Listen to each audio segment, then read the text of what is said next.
보증금 상한제 관련해서 5% 올리는 건 임대인이 원하면 무조건 올려줘야 되느냐, 다른 방법. 가해자를 특정하고 범죄 사실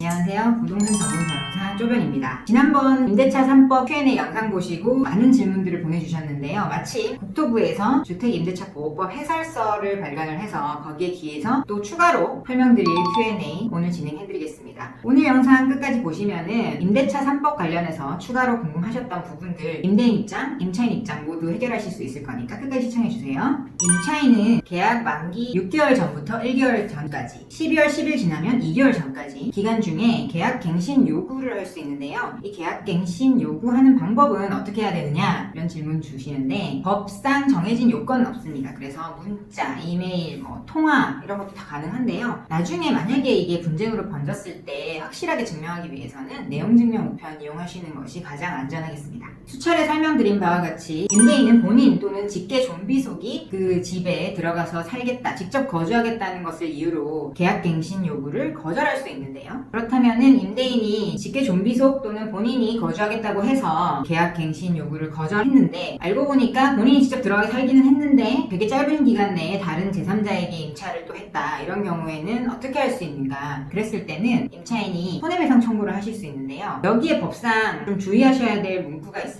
그 손해배상액을 어떻게 산정하느냐 부분에 있어서 임대인과 임차인 간에 손해배상의 예정이 있다면 그에 따른다고 돼 있거든요. 이 법 시행 전에 체결한 임대차 계약에 기해서 갱신되는 경우는 그런 예정액이 없을 거니까 이게 적용될 여지가 없는데 앞으로 새롭게 체결할 임대차 계약에 있어서는 이 손해배상의 예정액이라는 부분이 아마 필수적으로 들어갈 것으로 보여요. 그 금액만큼만 손해배상을 하면 되는 거라서 새로운 임대차 계약을 체결하실 때는 이 손해배상의 예정 부분 꼭 집어넣으시는 게 좋을 것 같습니다. 임대인이 실거주하겠다 해서 임차인을 내보낸 경우에 그럼에도 불구하고 다시 임차를 놓을 수 있는 정당한 사유가 있는 경우가 있거든요. 이런 경우에 예시로 국토부는 직계 존속을 사시게 했는데 부모님이나 할머니 집에 들어서 사시게 했는데 그분이 돌아가신 경우, 이런 경우에는 정당한 사유가 있다고 해서 손해배상을 면하게 해준다라고 답을 하고 있습니다. 그러면 임대인이 직접 거주하고 있는지 그걸 어떻게 확인할 수 있나요? 아직 제도화되진 않았는데 임차인은 이사 나가고 나서 2년의 기간 동안은 그 임대인 소유의 목적물에 대해서 전입신고를 한 내역이라든지 이것을 확인할 수 있는 제도를 앞으로 마련한다고 합니다. 그러면 이런 경우가 있을 수 있겠죠. 집주인이 임차인에게 내가 직접 거주할 테니까 나가라 라고 해서 임차인이 나갔는데 알고 보니까 집주인이 들어가 살지도 않고 다른 사람한테 임대도 주지 않고 그 집을 그냥 비워놓은 거예요. 이 경우에도 손해배상이 가능한가요? 이럴 때에는 주택임대차보호법상 손해배상은 불가능하고요. 민법상 그냥 불법행위 책임에 의한 손해배상은 가능할 것으로 보입니다. 다만 그 공실로 만들어 놓은 데에 대해서 이유가 있으면 또 면할 수 있는데요. 예를 들어서 집을 굉장히 크게 수리할 일이 있었다든지 인테리어를 위해서 비워놓은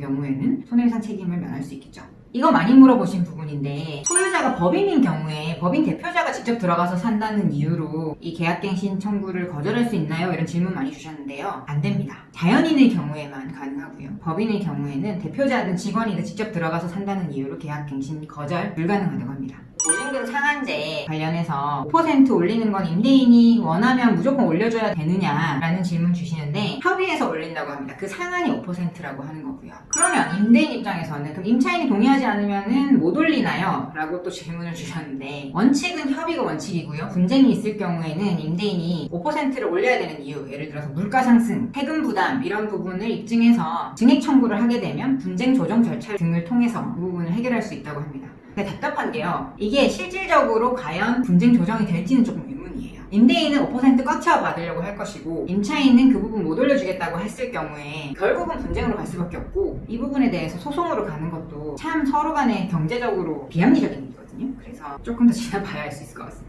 정말 헷갈리는 부분인데 집주인과 임차인이 합의해서 보증금이나 월세를 5%보다 더 높게 책정하는 계약을 새롭게 체결할 수 있는가? 가능합니다. 그런데 그 계약은 이 계약 갱신 청구로 인한 갱신이 아니고 아예 새롭게 계약을 체결하는 걸로 봐서요. 그 계약을 체결한 이후에 2년 뒤에 다시 또 계약 갱신 청구가 가능하다고 해석을 하고 있습니다.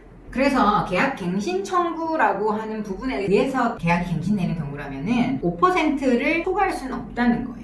좀 헷갈리시죠? 그러니까 계약 갱신 청구로 인해서 2년 갱신되는 계약은 5% 초과 못하고 그렇지 않고 둘이 합의해서 아예 새롭게 더 비싼 계약을 한다 하는 거는 오케이. 그 대신 다시 또 2년 뒤에 계약 갱신 청구가 가능하다.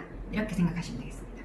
이 법 시행 전에 이미 몇 달 뒤에 만기니까 보증금을 얼마 올려주기로 했다, 월세를 얼마 올려주기로 했다 해서 5%를 넘는 금액을 미리 올려주기로 약정한 경우에도 그 약정을 파기하고 새롭게 5%까지만 올려주기에 다시 바꿀 수 있는지 물어보시는데 법상은 가능합니다. 다만 이제 이미 약정하신 부분이니까 현실적으로는 굉장히 큰 분쟁이 일어나겠죠. 그리고 이미 좀 지나긴 했는데 법이 7월 31일에 시행이 됐거든요. 그때 1개월이 남지 않았던, 그러니까 8월 31일 이전에 만료되는 계약은 이 계약갱신 청구가 적용될 여지가 없습니다. 주로 많이 물어보시는 Q&A 부분만 뽑아서 설명을 드렸고요. 추가적으로 궁금하신 부분은 이메일과 문자메시지, 댓글로 문의해 주시면 제가 시간 되는 대로 답을 드리도록 하겠습니다. 계속 유권 해석이 나오고 있어요. 법 조문만으로는 해석할 수 없는 구체적인 사안들에 대해서 국토부에서 계속 유권 해석을 내놓고 있는 분위기니까요. 또 추가적으로 알게 되는 정보들이 있으면 업데이트 하도록 하겠습니다.